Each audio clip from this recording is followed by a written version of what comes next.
child the firewood. Help me. Ha! Do it yourself, old woman. How could you?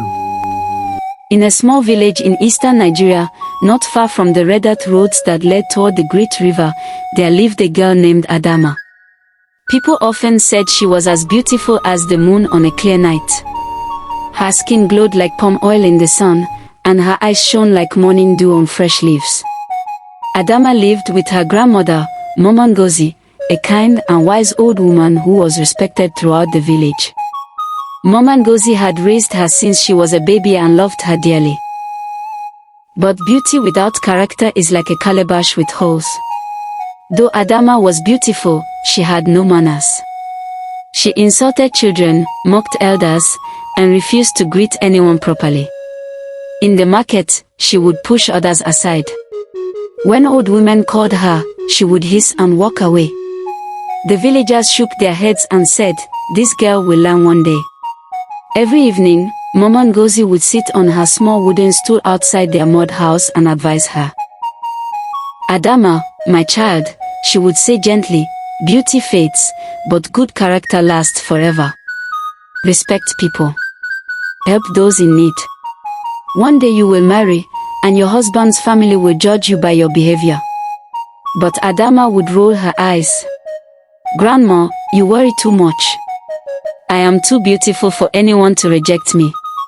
One hot afternoon, Adama carried her native clay pot on her head and set off to the stream to fetch water. The narrow path to the stream passed through tall grasses and thick bushes. As she walked, swinging her waist proudly, she saw an old woman standing beside the bush with a bundle of firewood on the ground. The old woman looked tired. Sweat dripped from her forehead, and her back was bent with age. "My daughter," the old woman pleaded softly, "please help me lift this firewood onto my head." Adama stopped and looked her up and down with disgust. "Do I look like your slave?" she snapped. "Don't stress me. I am too beautiful for that." And before walking away, she mocked the old woman and laughed loudly. The old woman's face darkened with sorrow and anger. She stood straight, her voice suddenly strong and powerful. "Since you think beauty is everything and you refuse kindness, I lay this curse upon you. Whenever a man comes to introduce you to his family for marriage, at the very moment of introduction, you will disgrace yourself. Until you return to me and ask for forgiveness, no marriage shall stand." Adama ignored her and continued to the stream. Years passed, and as predicted, many young men admired Adama's beauty. One day, a wealthy and handsome young man from a neighboring village chose her as his bride.